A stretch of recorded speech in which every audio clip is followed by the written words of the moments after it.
안녕하세요. 저는 청각 장애를 가지고 있는 40대 남자입니다. 지금 다시 돌이켜 생각해봐도 너무 가슴이 아픈 기억들입니다. 하지만 많은 사연들을 보다가 저도 많은 분들께 제 얘기를 해드리고 싶었고, 저도 얼마 전 10년 만에 알게 된 모든 사실을 꼭 누군가에게라도 말을 하고 싶었기에 이렇게 용기를 냈습니다. 정말 충격적일 수밖에 없는 제 사연 꼭 끝까지 읽어주시면 감사하겠습니다. 저는 어릴 때 추억을 떠올려 보면 참 하루하루가 힘들고 너무 벗어나고 싶었던 기억들만이 가득합니다. 비록 아버지께서는 많은 재산을 갖고 있으셨기에 생활에 있어서 돈이 부족하다거나 그런 건 전혀 없었죠. 하지만 어머니가 제가 어린 나이에 집을 나가면서부터 제 인생은 참으로 쉽지가 않았습니다. 평소와 다를 바 없는 어느 날 제가 초등학교 4학년이 되던 해였습니다.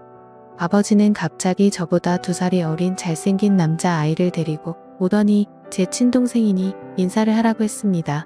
저는 어릴 때부터 많이 왜소했던 터라 그 아이는 저보다 키도 크고 체격도 훨씬 좋았었죠. 알고 봤더니 제 어머니는 아버지의 불륜 사실을 알고 나서 맞바람을 피시고 집을 나가셨던 겁니다. 별로 저에 대한 사랑도 크지 않으셨던 분이었기에 어머니는 열심히 살아라라는 마지막 한마디를 남기시고는 훌쩍 떠나버리셨죠. 그리고 제 동생의 친어머니는 갑자기 암투병을 겪다가 돌아가시게 되었고, 홀로 남겨진 아이를 내버려 둘 수가 없어서 아버지는 저희 집으로 데리고 오셨던 겁니다. 동생은 처음부터 제게 적대심이 굉장히 심했습니다. 자신의 어머니가 돌아가신 게 제 아버지 탓이라고 늘 생각했었고, 그런 아버지의 밑에서 곱게 자라고 있었던 제가 절대로 좋을 리가 없었죠. 집에서도 학교에서도 동생은 아버지가 없을 때면 저에게 짓궂은 장난을 쳤습니다. 저보다 덩치가 훨씬 큰 동생은 2살이 많은 제게 반말을 내뱉는 건 기본이었습니다. 하지만 형이 되어가지고 아버지에게 이런 사실을 이르기에는 너무 창피했죠. 그래서 그냥 아직 동생이 철이 없으니까 나중에는 달라지겠지 라고 생각을 했습니다. 하지만 동생의 짓궂은 장난은 점점 도를 넘어서서 학교에서까지 그런 행동들이 생겨나더군요. 그래도 그때까지는 별거 아니라고 치부하고는 저는 참았습니다. 그런데 결국 그렇게 지내던 중 사건이 터지게 되었습니다. 제가 6학년이 되었을 때였습니다. 제 생애 처음으로 두근대는 감정을 느끼게 해준 여자가 나타났고, 그 당시 저는 그 여자를 아주 많이 짝사랑을 했습니다. 그래서 저는 그 친구와 가깝게 지내고 싶었고 집에서 편지를 쓰기 시작했죠. 몇 번을 지우고 쓰고 반복하다가 깜빡 잠이 들었습니다. 그런데 제 편지를 동생이 방에서 읽었나 보더라고요. 갑자기 동생은 낄낄 웃으며 "너 연희 좋아하는구나. 네 주제도 모르고 고백을 하려고?" 라고 하더군요.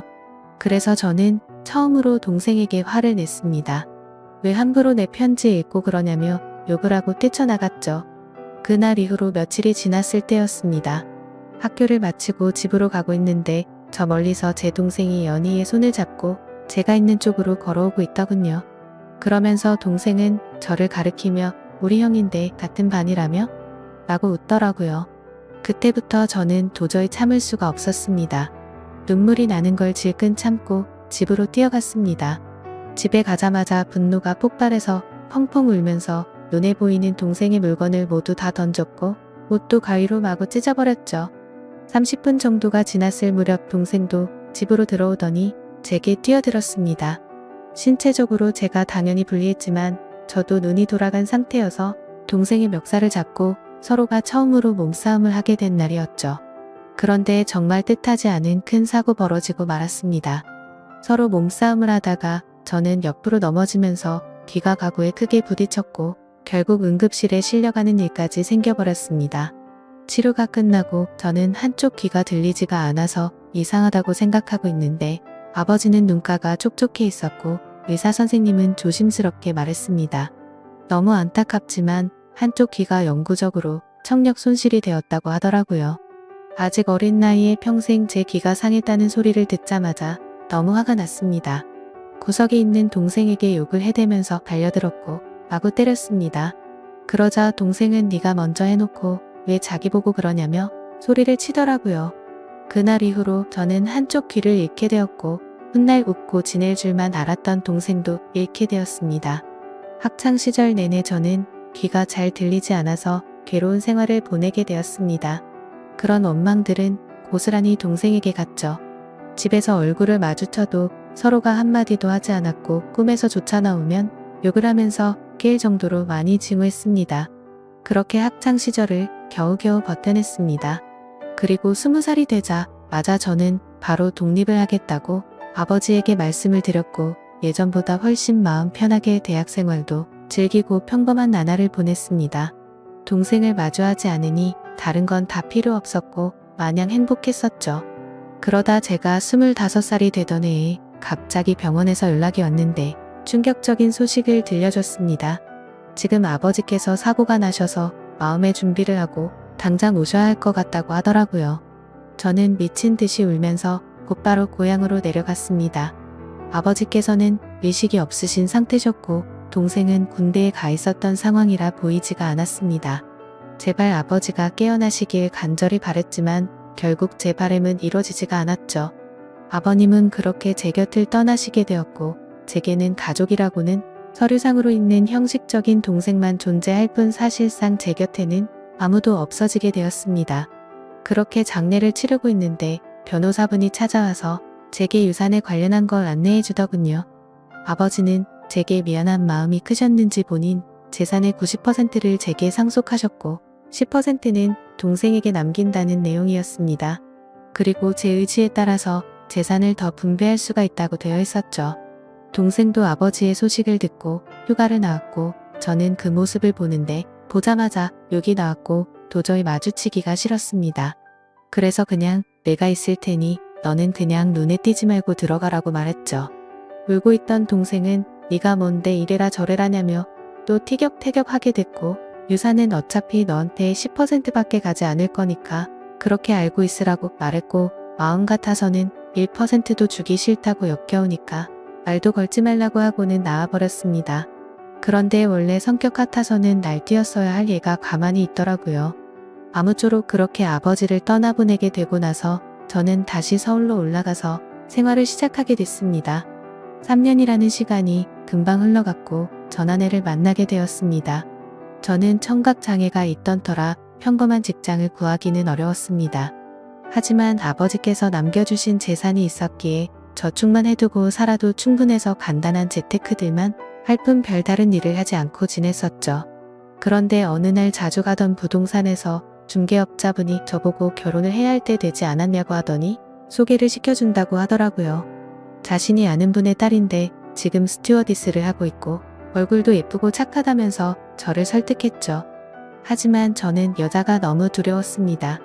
여자들 몇 명이 다가온 적은 있지만 청각장애가 있는 사실을 알고 눈빛이 바뀌는 것도 여러 번 겪었고 저에게 관심이 있다기보다는 제 재산에 관심 있는 여자들이 대부분이었기 때문이었습니다. 그래서 저는 한사코 거절을 하고는 부동산을 나서게 됐죠. 그로부터 며칠 뒤에 저는 은행 업무를 보고 집으로 들어가던 길이었습니다.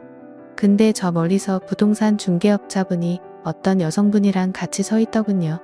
복장을 보니 스튜어디스의 캐리어를 끌고 있었고 저는 저 여자분을 소개시켜 주려고 했었던 건가 했습니다.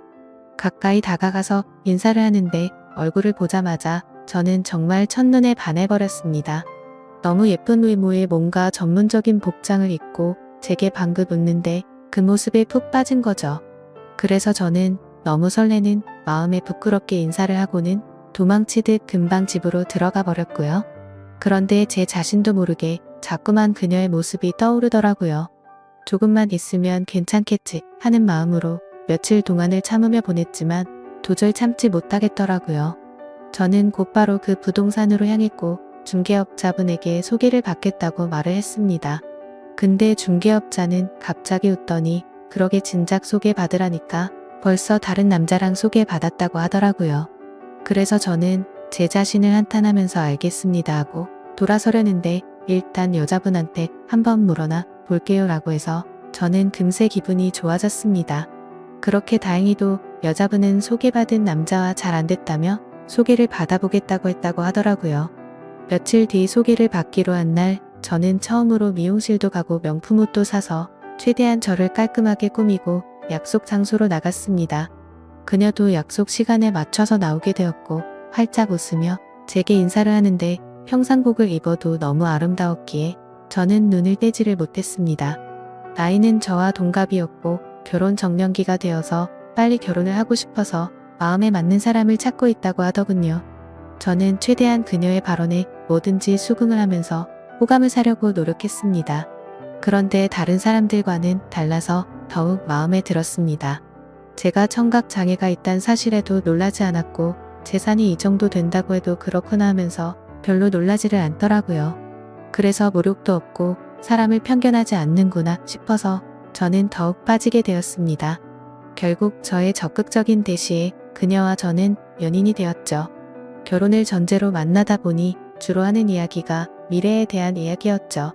그녀는 어떤 곳에서 어떻게 살고 싶다부터 시작해서 결혼을 하더라도 스튜어디스는 계속해서 하고 싶다고 하더군요. 저는 뭔들 다 좋았습니다.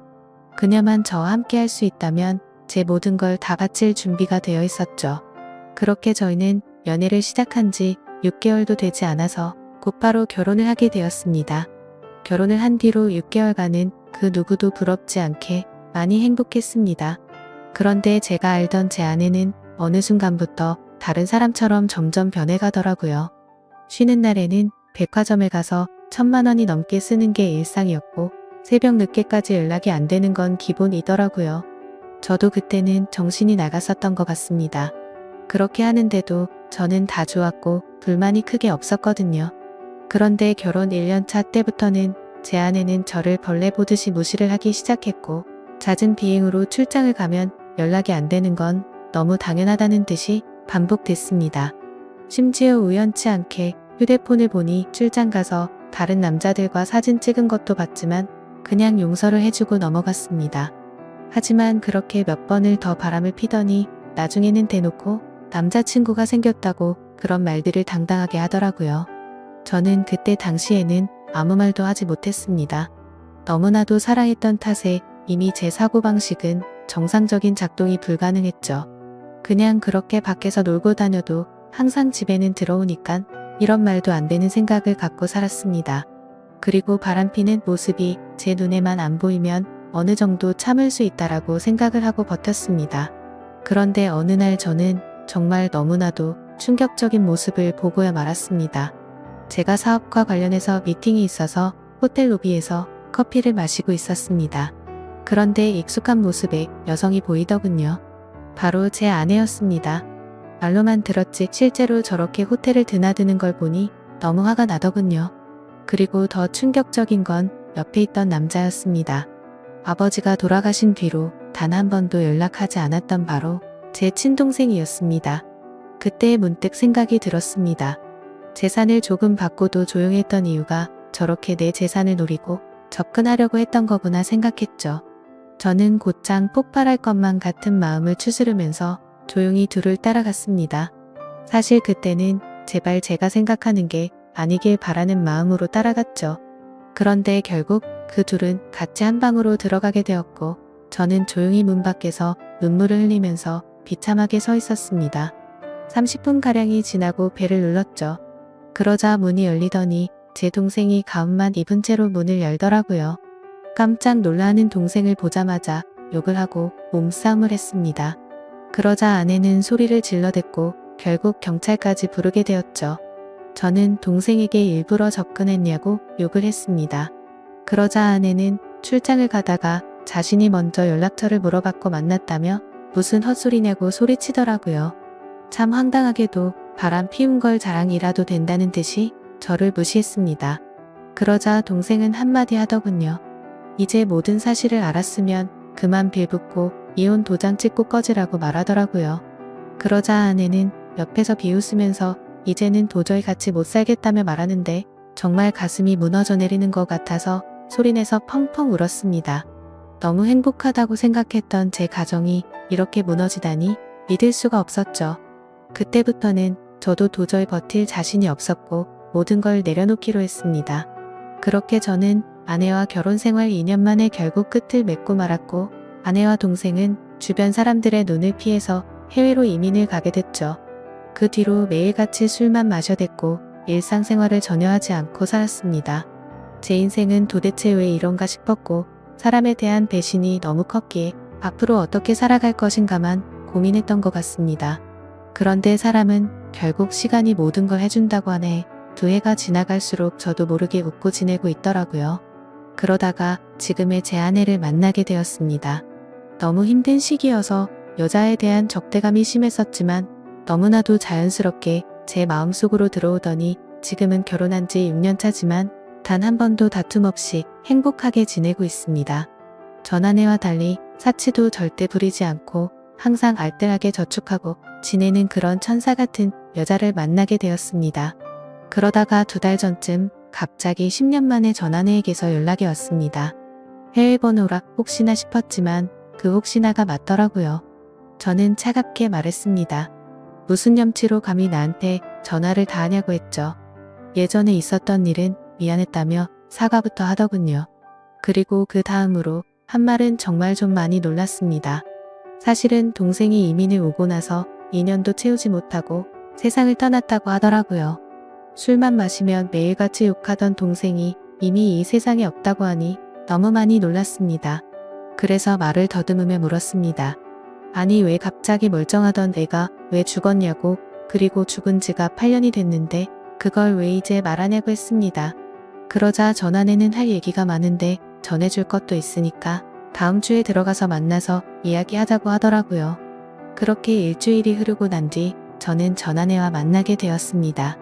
물론 제 아내에게는 예전에 있었던 일도 다 말해줬었고 동생의 소식을 말해주면서 만나고 온다고 미리 말했는데 오히려 저를 위로해주면서 조심히 다녀오라고 했죠. 저는 단도직입적으로 물었습니다. 도대체 어떻게 된 건지 말을 해달라고 했습니다. 그러자 전 아내는 갑자기 눈물을 흘리면서 사과부터 하더라고요. 내가 정말 죽어마땅한 사람인데 너무 미안하다며. 사실은 그때 당시 소개를 시켜줬던 부동산 중개업자와 전 아내는 둘이 만나고 있었던 사이였답니다. 제 재산을 알고 의도적으로 접근을 했었고 그 덕분에 결혼을 하고 나서 제 돈을 흥청망청 쓰면서 몰래 비자금도 많이 빼돌렸다고 하더군요. 그리고서는 말했습니다. 사실 당신 동생을 많이 원망하고 있을 것 같은데 정말 이렇게 계속 살다가는 자신이 미쳐버릴 것 같다면서 용기를 냈다고 하더라고요. 동생과 전 아내는 불륜 사이가 맞았답니다. 물론 그건 전 아내만의 생각이었다고 했죠. 동생은 전 아내와 이민을 가고 나서 곧장 모든 사실을 밝혔답니다. 사실은 암에 걸려서 회복이 불가능한 상태였고 당신을 형 옆에서 떼어내려고 했다고 말했답니다. 그런데 전 아내는 이미 제 동생에게 많이 빠져 있어서 동생이 떠나는 날까지 옆에서 있었다더군요. 그리고는 제게 노트를 건넸습니다.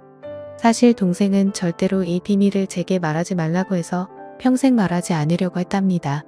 그런데 얼마 전에 한국으로 다시 돌아오려고 짐을 정리하다가 이 노트를 발견했고 내가 이 말을 안 하면 마음에 죄책감이 들어서 절대로 인간으로서 살아갈 자신이 없다면서 주더라고요. 그렇게 전 아내는 미안하다면서 앞으로 잘 지내라고 하고는 자리를 떠났고 저도 차로 돌아가서 침착하고 노트를 펼쳤습니다. 아버지와 저 그리고 동생이 찍은 유일한 사진이 끼어져 있더군요. 일기는 매일같이 쓰지는 않았고 동생의 어머니가 돌아가신 이후로 특별한 날들마다 쓴 것 같았습니다. 제가 청각을 잃은 날 쓴 일기를 보니 동생의 마음을 어느 정도 알 수가 있었습니다. 동생은 저에게 사고를 입힌 뒤로부터 매일같이 죄책감에 시달려 살았던 것 같습니다. 우리 엄마가 떠난 게 형의 잘못이 아닌 거 아는데 내가 왜 그랬을까 자책하면서 그래서 그날부터는 제게 편한 거라면 뭐든지 해주려고 했더군요. 제가 동생에게 말을 하지 않으니 서로 말을 섞지 않는 게 어린 나이에는 배려라고 생각했고 그날 이후로 자연스럽게 형과는 돌이킬 수 없는 사이가 됐다라는 글이 있더라고요. 그리고 학창시절 제게 놀림을 줬던 친구를 언급하면서 욕을 적었고 결국에 혼쭐을 내줬던 것 같습니다. 어느 날 동생이 얼굴에 멍투성이가 되어서 들어왔던 날이 떠오르면서 얼핏 기억이 났습니다.